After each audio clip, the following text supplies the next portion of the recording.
Parliament जो है वो सुप्रीम है आपके आइन के मुताबिक भी, और तमाम कानून साजी वो सारी पार्लियामेंट का अख्तियार है।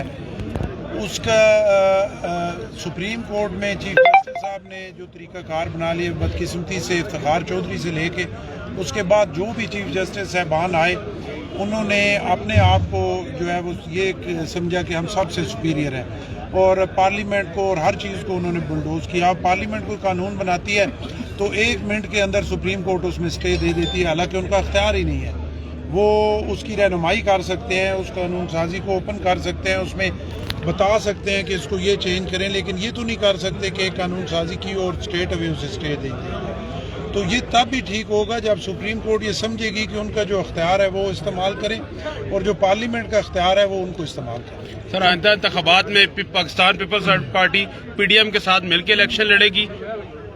नहीं, फिलहाल तो जो है पाकिस्तान पीपल्स पार्टी अपना इलेक्शन लड़ेगी, पीडीएम के साथ मिलकर नहीं लड़ेगी, क्योंकि अभी भी हम पीडीएम का हिस्सा नहीं है। पीडीएम अलहदा है, पीपल्स पार्टी अलहदा है, गवर्नमेंट में उनके अलाइंस हैं, अलाई हैं, लेकिन पीडीएम का हम हिस्सा नहीं है और हम पीपल्स पार्टी अलहदा अपना इलेक्शन लड़ेगी तीर के निशान के। सिराजुल हक साहब जो कोशिश कर रहे हैं सर, उनको कैसे देख रहे हैं? सिराजुल हक साहब की बड़ी अच्छी कोशिश है और डायलॉग के बगैर कोई चीज़ भी नहीं चलती। जब बात चीज़ ख़त्म हो जाती है तो फिर डेडलॉक पैदा होता है और फिर मुल्क का नुकसान होता है। तो ज़रूर ये सोचना चाहिए, तमाम पॉलिटिकल पार्टीज़ को भी सोचना चाहिए और ख़ासकर एक मुसीबत जो पाकिस्तान में अब वारद हो चुकी है उसको सोचना चाहिए कि डायलॉग के बगैर जो है वो कोई बात नहीं है। और मेरा ख्याल है कि अब वो भी यकीनन सोचने पे सोचने पे मजबूर हो गए हैं और सिराजुल हक साहब की अच्छी कोशिश है।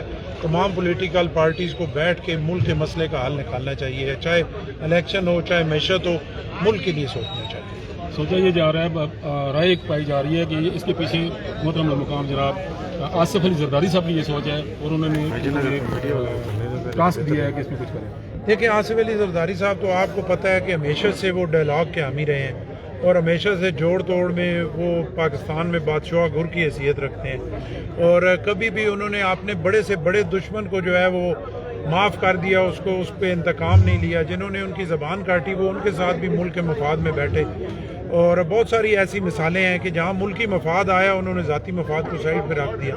तो आसिफ अली जरदारी, यकीनन आसिफ अली जरदारी साहब की इससे बड़ी और क्या ख्वाहिश हो सकती है कि डायलॉग हो, तमाम पॉलिटिकल पार्टीज़ बैठ के जो है वो तय करें।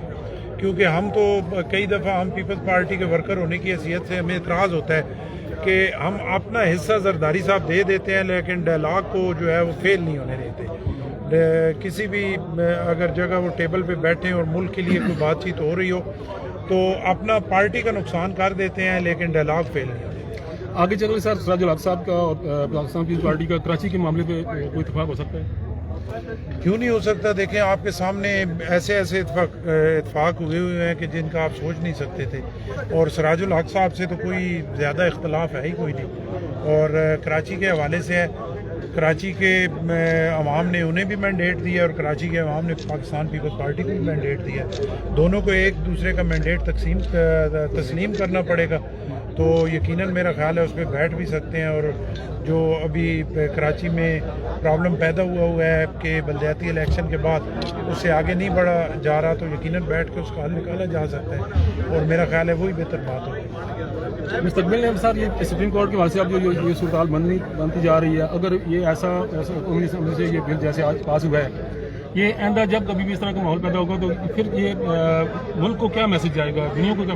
दुनिया में तो ये अब एक सोच पाई जा रही है कि अपना पाकिस्तान के जो हालात हैं उसमें सियासी जमातें अपना किरदार अदा नहीं कर रही, जिस वजह से मुल्क इस्तेकाम की तरफ नहीं जा रहा बल्कि कमज़ोर हो रहा है। तो इंटरनेशनली ये चीज़ यानी महसूस की जा रही है, उस पर बहुत ज़्यादा बाहर की दुनिया से मेरे इल्म में है कि ये बात के दबाव भी है इस्टेब्लिशमेंट पे भी और सियासी जमातों भी क्या करते हैं सर? भाई साहब देखें ना, सियासी जमातें जो हैं वो अपना किरदार अदा कर रही हैं। अगर पूरा नहीं कर रही तो चले 50% तो कर रही हैं। किरदार अपना जो है वो नहीं अदा कर रही तो जुडिशरी नहीं कर रही कि आप 128 नंबर पे थे, 140 टोटल है, 12 नंबर आगे थे, अभी आप 138 पे आ गए। तो इंसाफ के हवाले इंसाफ के वाले उससे फिर आपकी रेटिंग जो है दुनिया में वो 138 नंबर पे आप आ गए हैं। तो उसमें आप सोचें, आप खुद देख लें कि पार्लियामेंट या सियासी जमातें किरदार नहीं अदा कर रही, या जुडिशरी जो है बजाय इसके कि मेरिट पे उनके फैसले बोलें वो खुद बोलते हैं। और इसी वजह से आप देखें कि जजेस में भी एक बहुत बड़ी तकसीम है। बहुत सारे ऐसे फैसले हैं हालिया दिनों में कि हमने तो ये सुना था कि कोई जुर्म सरजद होता है तो उसकी सज़ा मिलती है, लेकिन यहाँ पे वोट पोल नहीं हुआ और बंदा नायल पहले हो गया, ना वोट काउंट हुई और बंदा भी नायल हो गया। ये हमारी समझ से बालातर है।